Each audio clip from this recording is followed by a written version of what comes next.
Alright everyone, welcome back to my channel.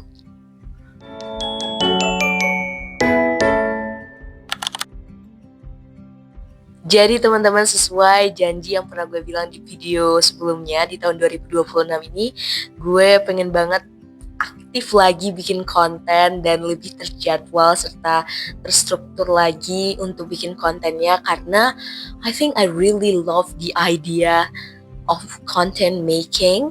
Terus juga gue tuh merasakan impact yang banyak banget semenjak gue rajin nonton video-video orang tentang ilmu, tentang berbagi pengalaman gitu kan ya.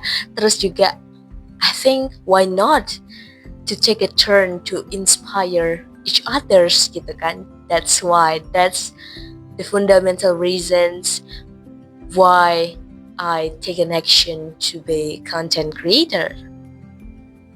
Anyway, teman-teman, buat teman-teman yang nungguin video Yusepnya, pembahasan soal materi dan seterusnya, I'll make it as soon as possible and I'll let you know about that video as soon as possible. Also, semangat! Hari ini gue pengen banget ngebahas perihal habits. Therefore, untuk judul video kali ini adalah You are not lazy, you just lost.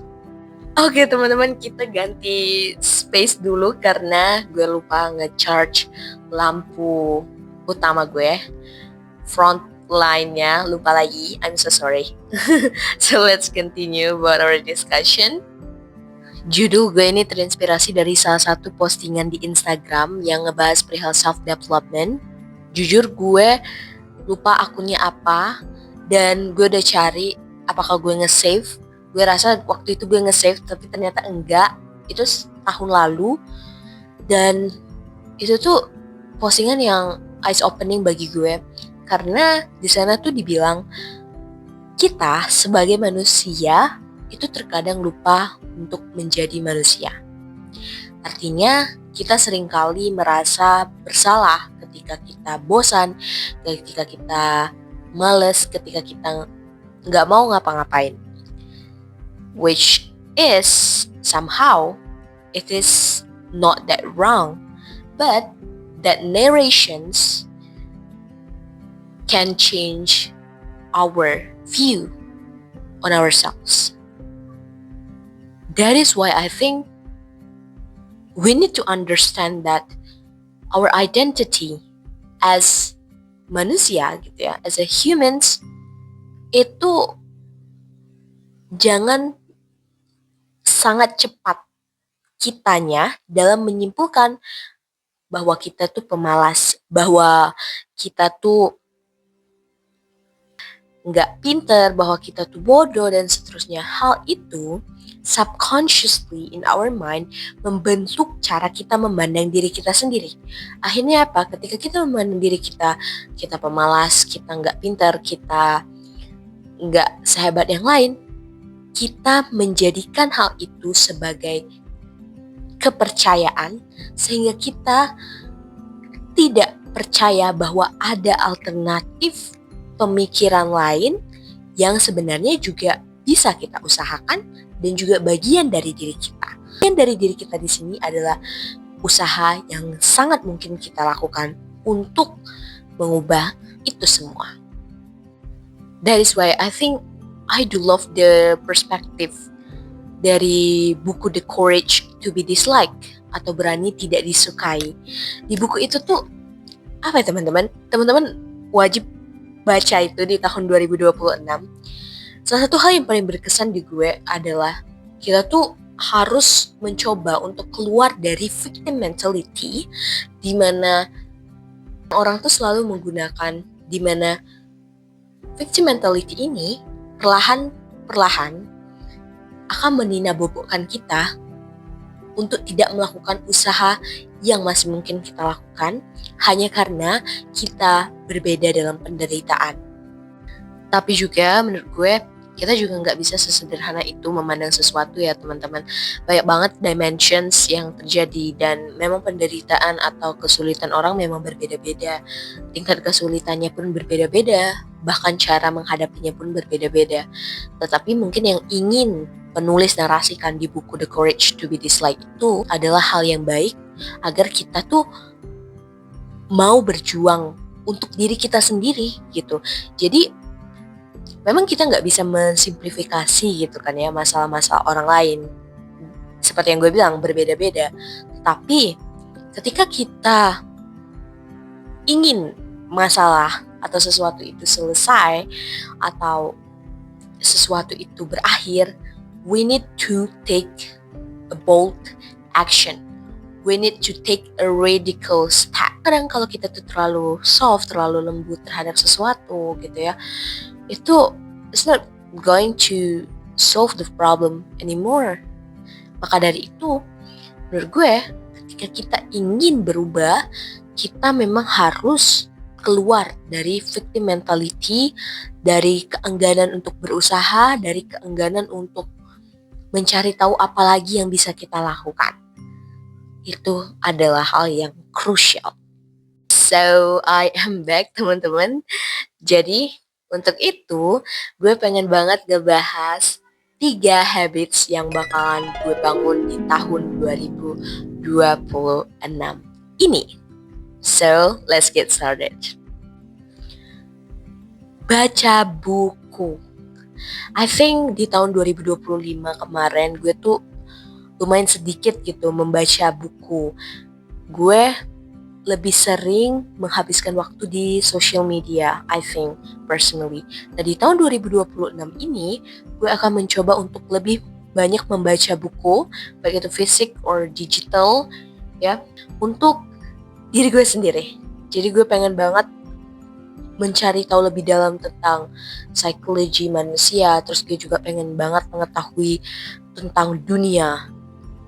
Salah satu wishlist gue yang pengen gue selesaikan baca itu adalah buku ini, Why Nations Fail. Karena ini salah satu rekomendasi mentor debate gue, dan I think dari judulnya saja itu sudah menggambarkan apa yang akan dibahas di buku itu kan. Maka dari itu gue tertarik pada hal-hal demikian juga.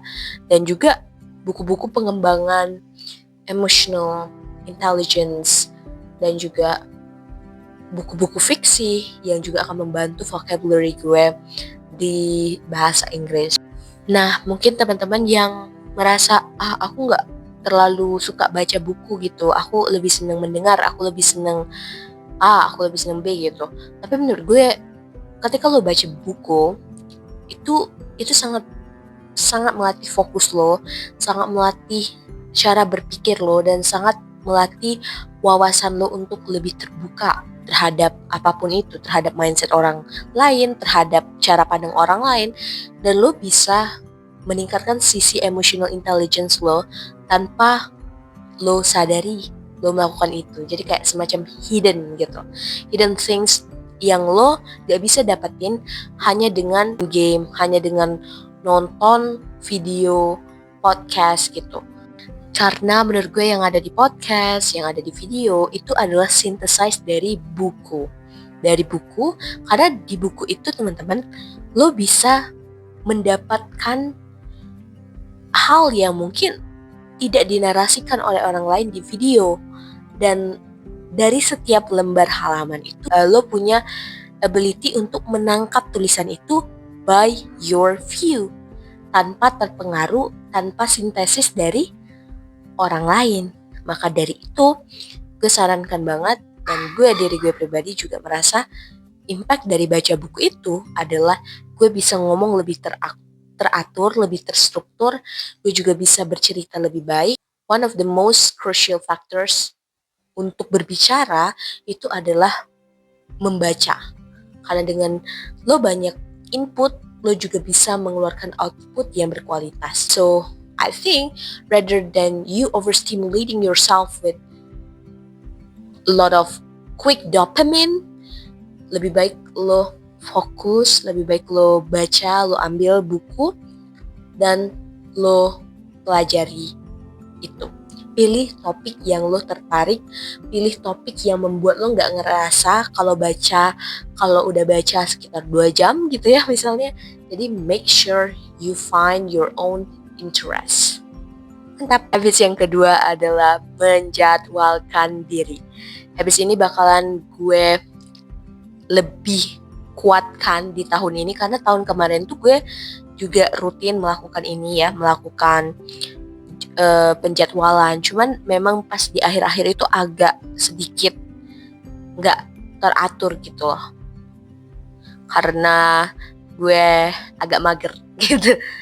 Jadi di tahun ini gue pengen lebih komitmen lagi, karena banyak banget teman-teman, banyak banget manfaat ketika lo mengarrange jadwal lo jadi tahu hidup lo hari itu mau dibawa kemana, bulan itu lo mau ngelakuin aja, tahun itu apa aja yang lo udah capai misalnya gitu kan. Jadi yang lo lakukan ketika penjadwalan itu bukan cuman lo mengukur seberapa sibuk lo, tetapi bisa mengukur seberapa produktif lo di tahun itu. Jadi I think kita tuh kadang tuh banyakkan waktu kita ya itu terbuang bukan karena melakukan aktivitas A atau aktivitas B, tetapi transisi dari aktivitas A ke aktivitas B, di mana ada A action di sini ya, A action, kita nggak ngelakuin apa-apa, padahal kadang jarak tempuh dari A ke B ini bisa di tengah-tengah itu ada kosong 3 jam, tapi kita pilih untuk hal yang tidak bermanfaat. Jadi that is why I think di tahun ini gue bakalan lebih semangat lagi untuk menjadwalkan. Jadi gue bakalan juga coba cara lain, yaitu gue coba menjadwalkan itu di awal minggu, bukan pas H-1 sebelumnya. Dan nanti kalau misalnya ada perlu tambahan gitu ya di penjadwalan itu, ya gue tambahin. Tapi pas at least 1 minggu gue udah harus tahu di minggu itu gue mau ngelakuin apa aja, karena gue nggak mau masa muda gue sia-sia. Karena yang gue sadari adalah kita tuh banyak buang waktu bukan di aktivitas utamanya, tetapi di aktivitas satu ke aktivitas lain. Jadi rutin untuk menjadwalkan adalah hal yang ingin gue teruskan. Alright, yang berikutnya adalah habits yang ketiga adalah ikut kajian. I think di tahun ini gue pengen lebih dekat dengan yang menciptakan gue. Gue pengen belajar ilmu agama lebih banyak. Gue pengen lebih dekat. Gue pengen merasakan nikmatnya iman. Yang dulu di tahun 2025 gue merasa kadar keimanan gue tuh menurun. Ya, karena banyak aktivitas, karena kelalaian gue dalam mengatur waktu. At the very least gue jarang ikut kajian yang memang seperti gue pas SMA dulu, dimana gue tuh sering ikut siroh, kajian siroh dari Ustaz Halid gitu kan. Gue tuh pengen banget nge-continuein habits itu. Gue pengen banget, karena gue juga pribadi merasa bahwa itu belajar ilmu agama tuh ternyata sangat bisa membantu kita dalam hal apapun, dan itu juga membuat kita lebih produktif untuk mendapatkan keberkahan, dan itu juga menurut gue membuat kita lebih mendapatkan keberkahan waktu juga. That is why I think gue pengen lebih intens lagi belajar agamanya. Gue pengen lebih mengenal pencipta gue, agar gue nggak sia-sia juga dalam berkehidupan di muka bumi ini gitu kan ya. Jadi gue pengen lagi untuk melanjutkan perjalanan gue sebagai tidak hanya pembelajar akademis, tidak hanya pembelajar di kampus, di universitas, tapi juga pembelajar agama. Rencananya gue tuh pengen banget setiap habis subuh gue buka laptop, gue belajar tentang agama sebelum gue ke kampus gitu ya, sehingga booster iman gue tuh kuat, sehingga gue juga memandang sesuatu itu sesuai dengan kaidah Islam, melihat dengan yang baik gitu kan, melihat dengan kacamata yang jernih, melihat dengan ketenangan hati gitu. Karena gue tuh teringat gitu salah satu yang dibilang oleh Ustadz Adi Hidayat itu adalah kita tuh harus belajar untuk melapangkan hati, karena ibaratkan air ya, air di dalam gelas, ketika kita taruh segenggam garam di sana, dan itu pasti airnya bakalan rasanya sangat-sangat asin. Tapi kalau kita taruh segenggam garam itu di lautan, maka itu nggak ada artinya gitu, karena dia lapang, karena dia luas. Jadi kita harus belajar untuk melapangkan hati, dan keimanan tidak akan dicapai tanpa ilmu. So, alright everyone, I think that is all for today's video. Thank you very much for watching and see you on the next occasion. Bye bye.